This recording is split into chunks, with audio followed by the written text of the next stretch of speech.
Right. One thing that I completely forgot, and we need to talk about that in a bit more detail. So one more word, or maybe two, about fit in a multi-group CFA framework world. So as you remember, there are exact fits.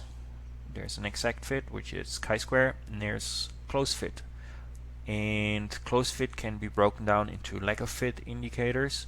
So the RMSEA and SRMR, and there are also the comparative or incremental fit indices like the CFI and the TLI. And when we look at multigroup CFI, I already talked about that we need to look at, when talking about configurable invariance, we need to look at each model in each sample ideally and see how well it fits.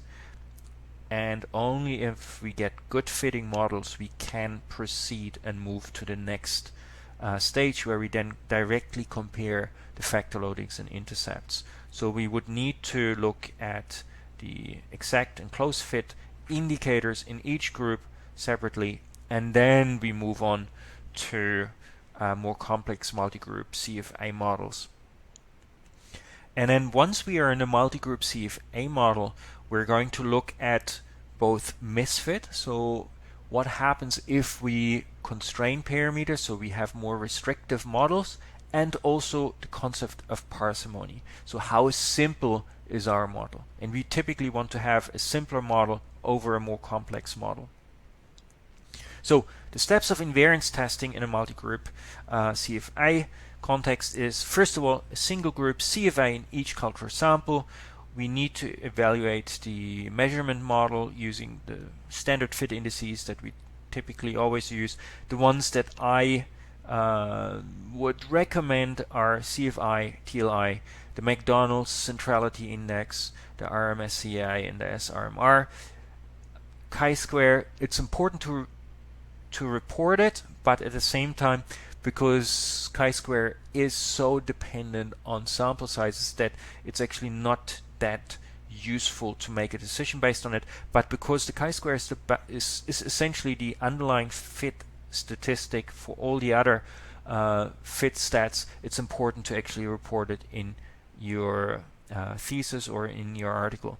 And another good thing is, once you have a bit of experience and you can read the degrees of freedom, you can actually also work out whether somebody was cheating when they reported their model.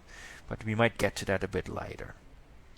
And then the next thing is we want to look at the relative fit of a more constrained model compared to the less constrained model. So we're going to look at change of fit and fit indices.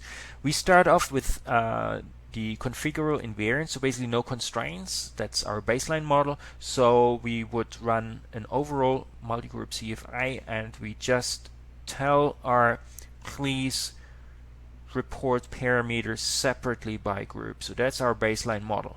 And then in the second step, we will test for metric invariance. So right now we are going to constrain the factor loadings to be the same across all the different groups, and now we want to see how much worse is our fit compared to that previous model where we allowed all these parameters to vary freely between groups.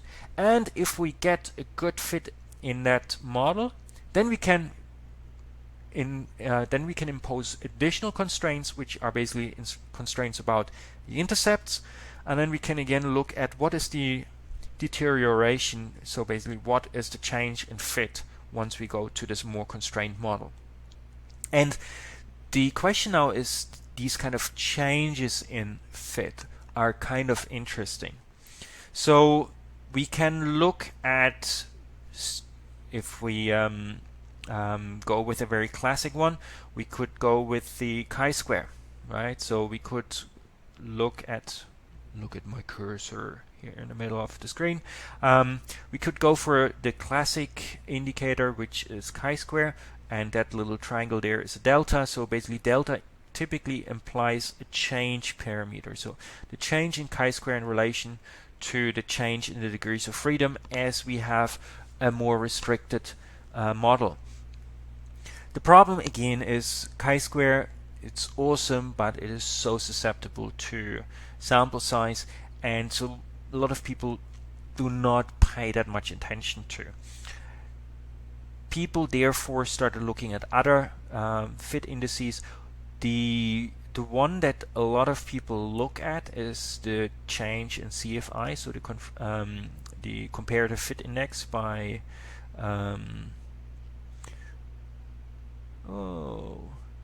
Bentler. The name came back to me. So Bentler came up with the comparative fit index, and if the change in the CFI is less than 0.01, then we're good. We can actually say and claim that our model fits equally well. People also often compare, for example, the TLI with the same criterion or the RMSEA. So CFI, TLI, RMSEA, if the change is less than 0.01, we are doing okay. There's also research looking at the McDonald's centrality index, and there the critical value is less than 0.02. And here, this is where the parsimony idea comes in. If the more constrained model, so we, for example, move from configural to metric invariance, if that model shows poorer fit, then we have to reject the metric model. Yeah? So then basically the measurement invariance of that particular test is not established. Right? On the other hand, if the model fits as well or not much more poorly compared to that previous model, so we have similar fit, then the more constrained, so basically the simpler model, simpler because we have less parameters to worry about, is considered to be better. Right? So that's an important thing here, that once we get into this multi-group CFA universe testing model paradigm overdrive business, then we need to think about, first of all, each of the samples separately when we do our configural model testing. And then once we start constraining our parameters, then we also need to look at the relative deterioration in fit. So we need to look at the change in fit indices for the CFI, TLI, RMSEA, and potentially also the McDonald's centrality fit index. Right? So it's actually a multi-stage process that we have to go through. And now let's get back to R and recap some of the stuff that I just talked about, and also capture some of the last bits and pieces that you need in order to become awesome professionals in the world of fitness.